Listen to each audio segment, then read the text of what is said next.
gonna run this for a little bit during this heroic mission.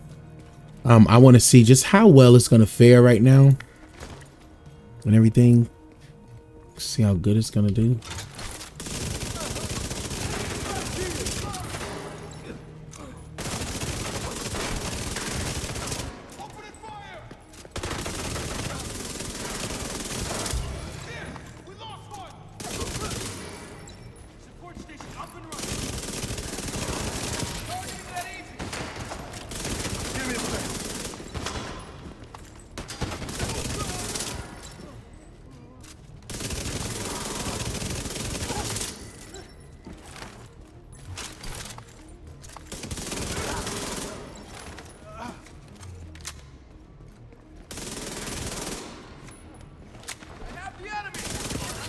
Peeled. Oh, okay. Doing good. Oh dang, I didn't get that fast enough so I could get that trophy. All right, let's get through.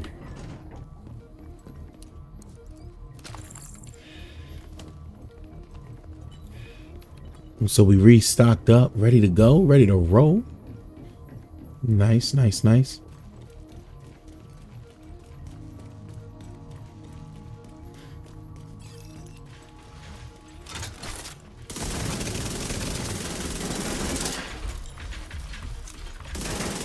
Go ahead and get this down.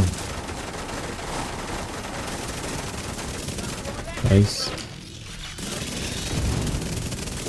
Okay, cool. So we now got our trophies. There we go. That's what we need. We need them trophies. We need them trophies.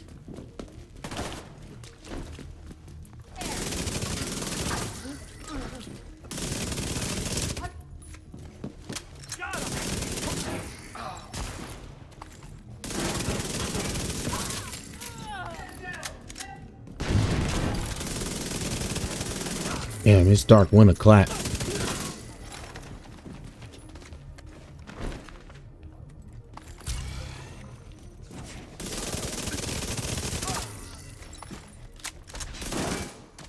What's up, guys? It's your boy Tex. Let's go ahead and get into the build here. We're running the Dark Winter. The Dark Winter has very high RPMs, but I'm really running it for, and as you can see, my weapons are not really maxed out. I'm pretty much coming back into the division. I don't have like super max weapons as some of the other guys, but just as you've seen in the video, the build still wrecks, it still hits, and it's going to be really good, especially for those new players who are coming in just trying to build your repertoire and stuff like that. So Dark Winter runs really well. Perfect killer, killing the enemy with a critical hit, grants 90% critical plus 90% critical hit damage. So what's going to happen is that's really going to play into the build here. That 55% critical hit chance, the highest you can have is 60% normally, but with the modifiers that can go up to 100%. So once you run your modifiers and you have that attack boost, boom, that critical hit chance is going to go through the roof.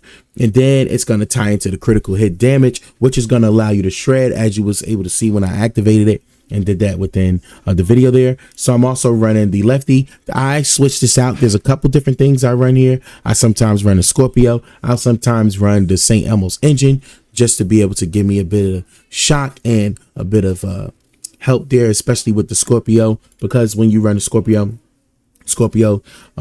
gives you 2 hits is disorient, 4 is disorient, 6 is shot, 9 gives you additional damage. So I like to run the Scorpio as a backup as well there. Pistol can run anything you want, but this is where the build shine. Hunter's Fury. Now, as you can see, this is a all red build. I know you see one blue and one yellow, but that's coming from the backpack. But as you can see here, this is all red build. So with Hunter's Fury, what's going to happen with the 4-piece here? Enemies within 15 meters and you have to be close gets a debuff, amplifying your weapon damage against them by 20%. Killing a debuff enemy disorients others within 5 meters and amplifies your weapons damage by 5% for 10 seconds, stacking up to 5 times. So this is pretty much going to be a in-your-face running gun hit 'em up build there. So you got the Hunter's Fury mask there. As you can see, weapon damage, critical hit damage as well on that. And then I'm running a Hunter's Fury chest piece, and I'm running this because it increased the Apex Predator stack from 10 seconds to 30 seconds, which is going to allow you to be able to shred a lot more. As you can see, like I said, I don't have the greatest of pieces, but you could imagine how much stronger this is going to be when it get maxed out. Critical hit damage and critical chance there as well there. So that endless hunger is going to work out. We also running the Zadawa's piece. I don't know how to properly pronounce that, but the reason why I am running this here, there's a couple of different variants you can run here, but I'm running it personally for that plus 15 magazine size. I want to be able to shoot off my weapon as long as possible. So we have that there. And then our weapon damage, critical hit chance as well there. So that's why we're running this pretty much for that 15% magazine increase there. And then here we have the Hunter's Fury knee pads and we have the Hunter Fury's glove. And one of the feature pieces here is the backpack, which is the Memento backpack. So this Memento backpack, what this is going to do, obviously, if you're new to the game, you probably haven't had the Memento, but if you're returning, you kind of know what it does. So the Memento backpack gives you one of each set. It gives you weapon damage, it'll give you armor and a skill tier. So we have critical hit damage on the backpack. But the reason why this is good is because you, when you kill somebody, it's like kill confirmed in Call of Duty. It drops a tag. You pick that tag up, and then it lasts for 10 seconds. So you get 5% weapon damage, plus 10% bonus armor and skill efficiency, right? For every trophy collected, gain additional 1% weapon damage, plus 1% skill efficiency, and 0.1% armor regeneration for 300 seconds.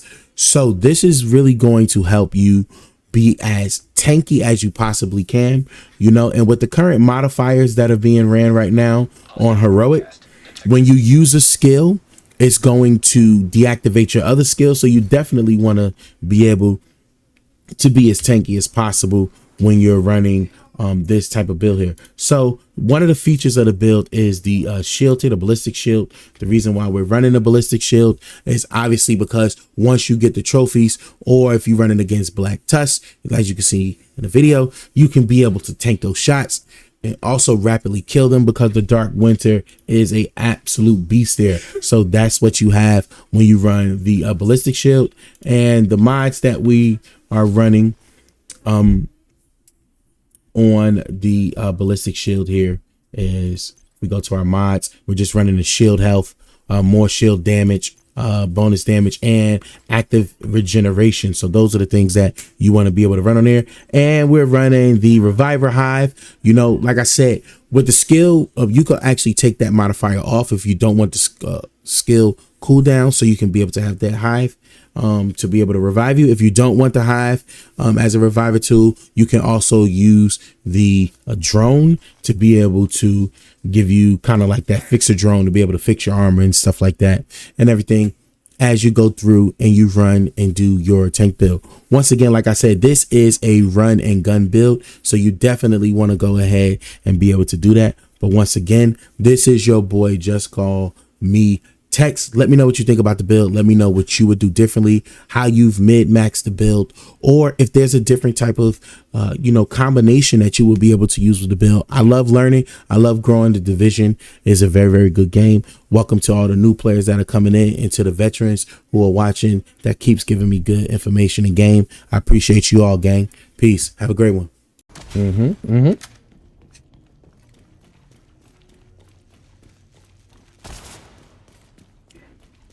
And I know a lot of people like to use Striker and stuff, but this Hunter Fury seems to be working out pretty well, man. Okay, cool. I like it. I'm liking it. I'm liking the build so far, man. Let's go. We're running through this. Keep pushing through. They're trying to get around to the food court. Let's get it.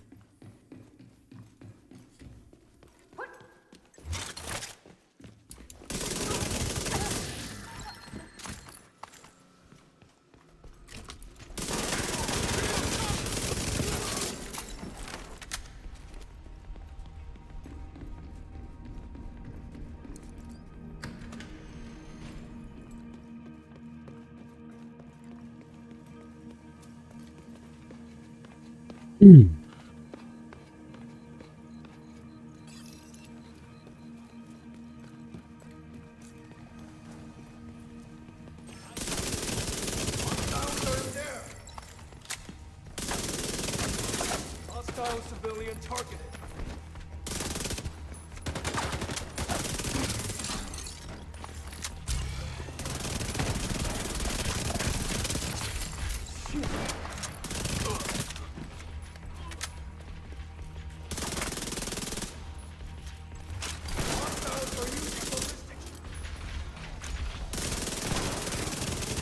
Oh, winter.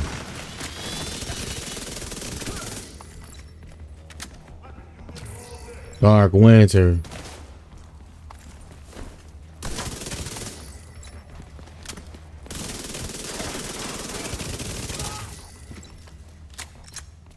Look at it. Melt.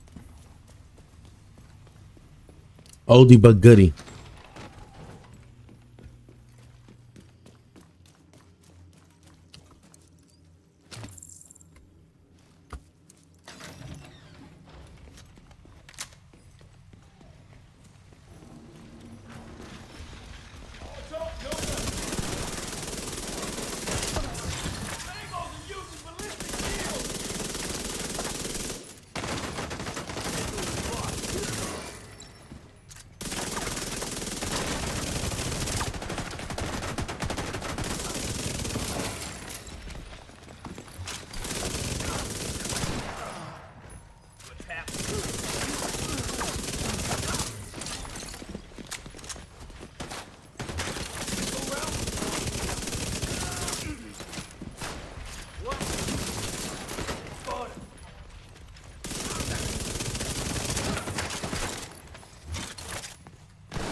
Get down to the mall.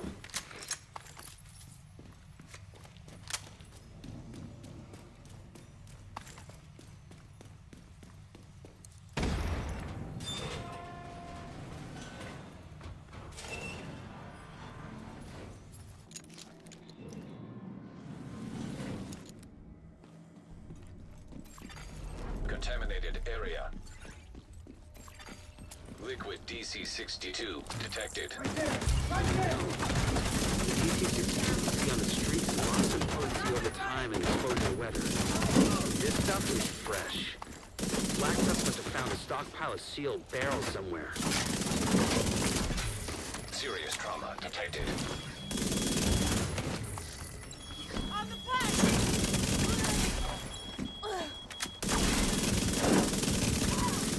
Active terminal detected. Transmit any data you recover, so we can try to figure out what Black Tusk is up to. Throwing a jammer!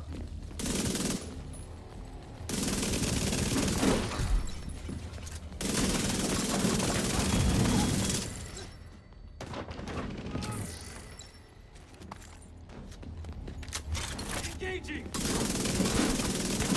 Got one more. Deploying the UAV! Target right!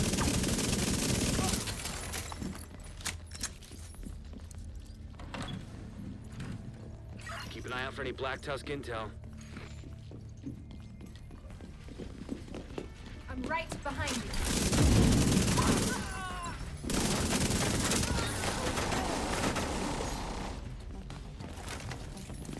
Request priority transport from the plaza. Should have all the barrels ready soon.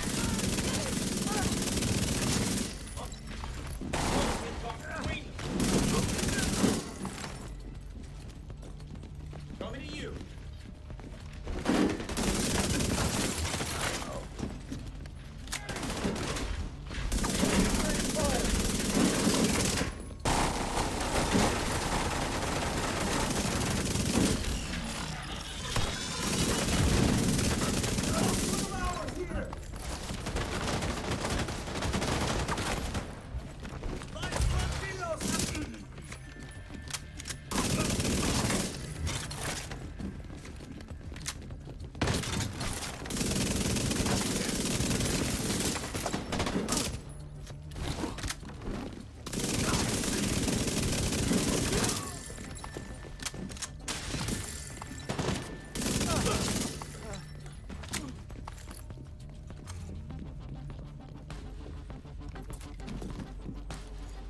Data received.